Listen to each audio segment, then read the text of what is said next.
देखिए आज अपन rapid revision करेंगे, है ना, जितनी चीजें हैं, जितनी पॉइंट्स हैं, सब फटाफट अपन बताने की कोशिश करेंगे, ठीक है। तो चैप्टर का नाम है बॉडी फ्लूइड एंड सर्कुलेशन,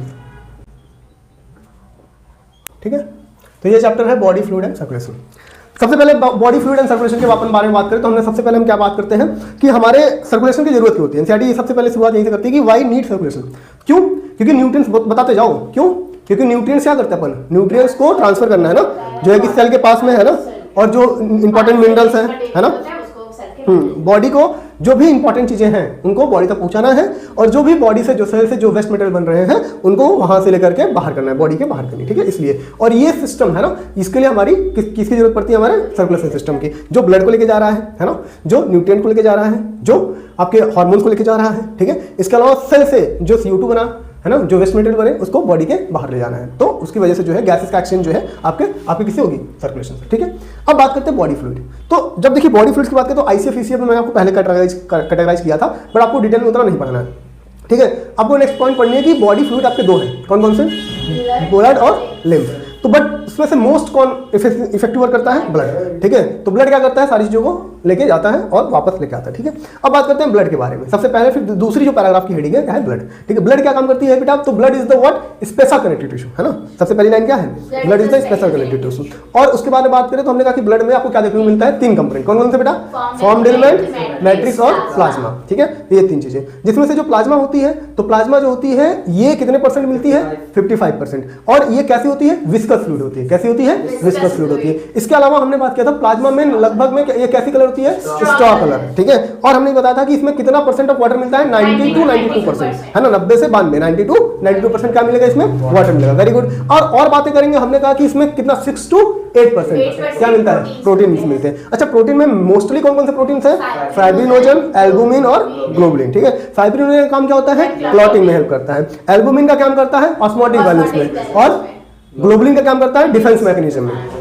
इसका प्लाज्मा में ऑलरेडी बात किया था कि प्लाज्मा में आपको ग्लूकोज मिलेगा, मिलेंगे, मिनरल्स भी मिलते हैं, ठीक है, एमिनो एसिड्स मिलेंगे। अच्छा, मिनरल्स में आपको सोडियम मिलेगा, क्लोराइड मिलेगा, ठीक है, कैल्शियम मिलेगा, बाइकार्बोनेट मिलेगा। तो ये सारे मिनरल्स आपको देखने को मिलते हैं। और इसके अलावा और भी बात की थी क्या कि जो प्लाज्मा होती है उसमें आप क्लॉटिंग फैक्टर हटा दीजिए तो क्या बोलेंगे उसको, सीरम। तो plasma minus clotting factor is called serum. देखिए जो चीजें ऑन द स्पॉट याद आ रही हैं वही एग्जाम में याद आएंगी, तो इसलिए बार बार आप रिवाइज करते चलोगे तो अपने आप याद आ जाएंगे, ठीक है। और चीजें अब हम बात करते हैं किसके बारे में, फॉर्म्ड एलिमेंट, ठीक है। तो फॉर्म्ड एलिमेंट कितने % बनते हैं बताइए, 45%, है ना, क्योंकि 55% क्या हमारा प्लाज्मा है।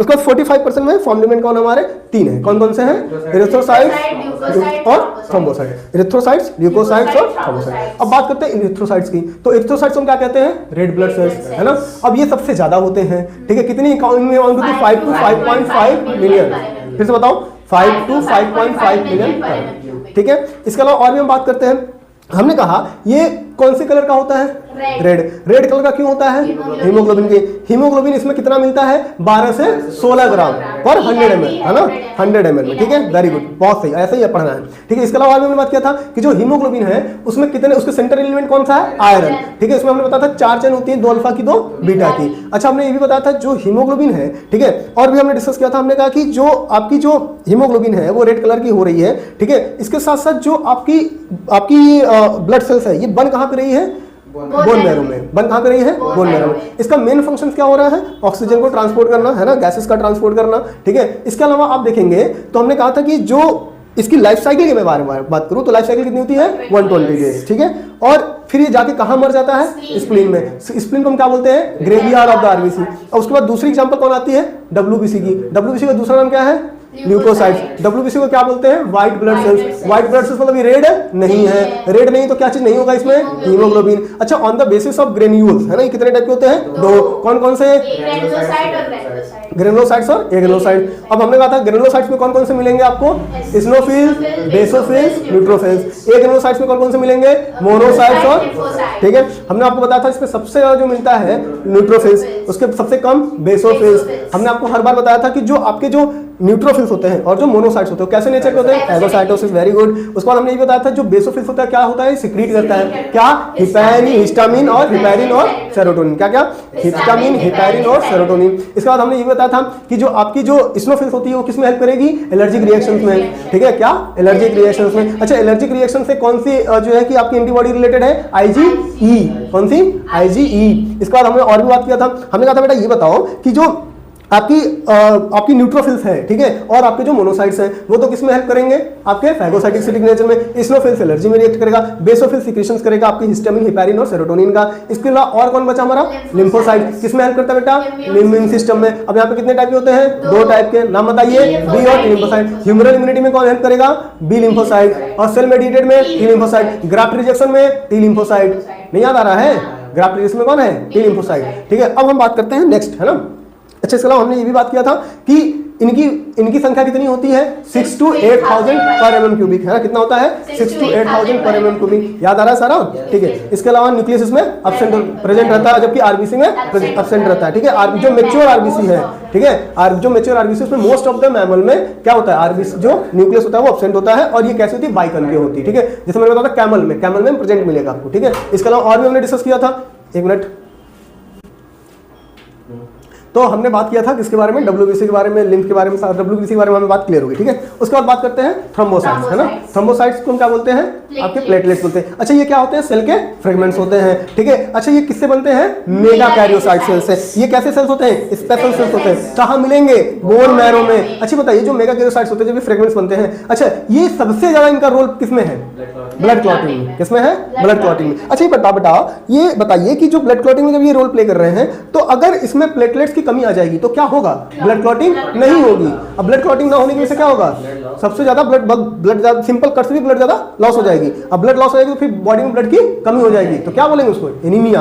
अच्छा, ये बताइए, अगर हमने आपसे और भी बात किया था, हमने कहा था इसकी संख्या कितनी होती है, 1.5 to 3.5 लाख पर mm क्यूबिक। फिर बताओ, 1.5 to 3.5 लाख पर mm। याद हो गया। अच्छा, अब हमारा ये ब्लड वाला सिस्टम कंप्लीट हो गया। अब उसके बाद क्या आता है, हमारा ब्लड ग्रुपिंग आती है, राइट।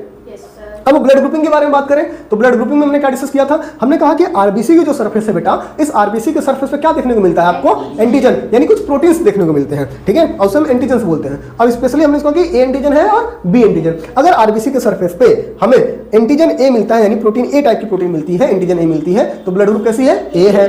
और अगर बी मिलती है तो बी है, और अगर दोनों मिलते हैं तो ए बी है, और अगर नहीं मिलती तो ओ है। इसके साथ और भी हमने डिस्कस किया था बेटा, अगर मान लीजिए जो आरबीसी के सरफेस पे अगर एंटीजन मिलना है तो एंटीबॉडी कहां मिलेगी, प्लाज्मा में। कहां मिलेगी, प्लाज्मा में, वेरी गुड। अब प्लाज्मा में एंटीबॉडी मिल रही है, और जब चार्ट देखेंगे एनसीईआरटी में तो एनसीईआरटी क्या बताएगी कि जो आपकी एबी ब्लड ग्रुप होती है वो क्या होती है, यूनिवर्सल रेसिपिएंट होती है ना, हाँ ना, यूनिवर्सल रेसिपिएंट होती है। जबकि ओ ब्लड ग्रुप जो होती है वो क्या होती है, यूनिवर्सल डोनर होता है, ठीक है। ओ ग्रुप क्या होता है, ओ ग्रुप डोनर होता है, यूनिवर्सल डोनर, जबकि एबी क्या होता है, यूनिवर्सल रेसिपिएंट होती है। बात क्लियर है बेटा।